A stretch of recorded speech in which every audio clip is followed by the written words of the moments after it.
TM. Kader பாஷாட்ட ஒரு கேள்வி கேட்கப்படுகிறது. என்ன கேள்வி? உன்னுடைய கடைசி ஆசை என்ன?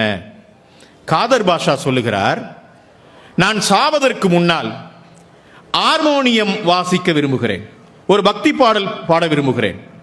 யாரங்கே கொண்டு வாருங்கள்னு சொன்னாங்க.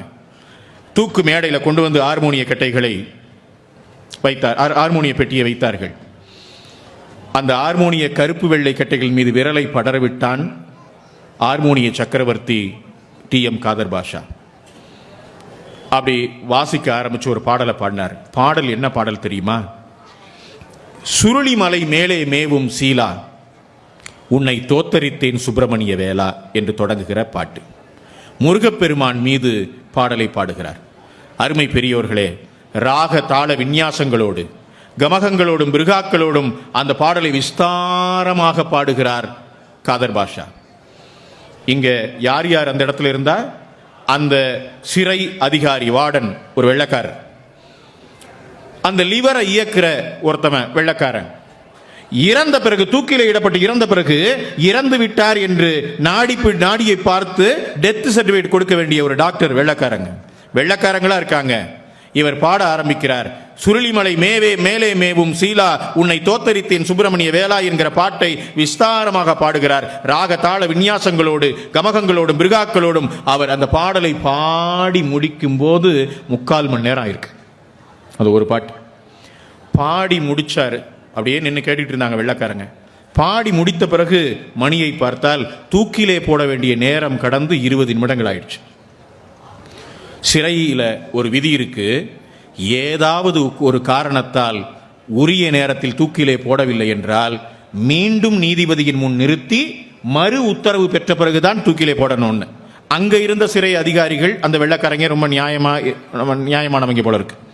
இப்பன்னா காதும் வச்சபடி முன்னால கொஞ்சம் டைமை போட்டு முடிச்சிருப்போம்.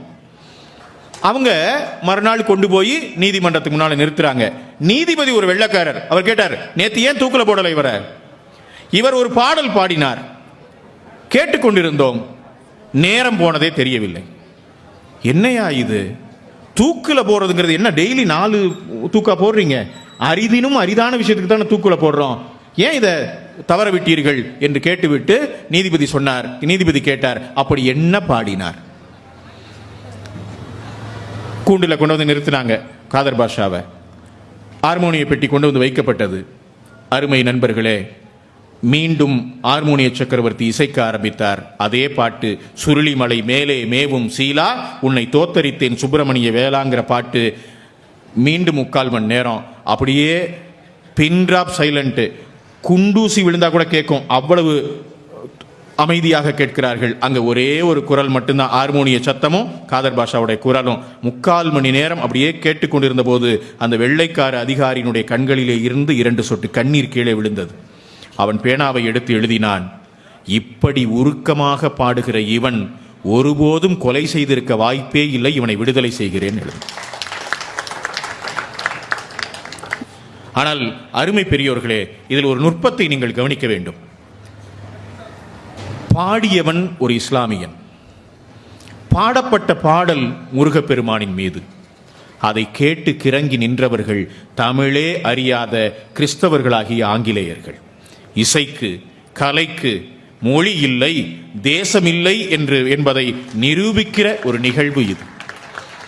இன்றைக்கு மதங்களுக்கு இடையிலே சண்டை மூட்டிவிட்டுக் கொண்டிருக்கக்கூடிய கொடூரமான கொலைகாரர்கள் இன்றைக்கு அதிகாரத்தோடு இருக்கக்கூடிய இந்த காலத்தில் நாம் இந்த செய்தியை மீண்டும் மீண்டும் உரக்க பேச வேண்டியிருக்கிறது என்பதை நீங்கள் நினைவிலே வைத்துக் கொள்ளுங்கள்.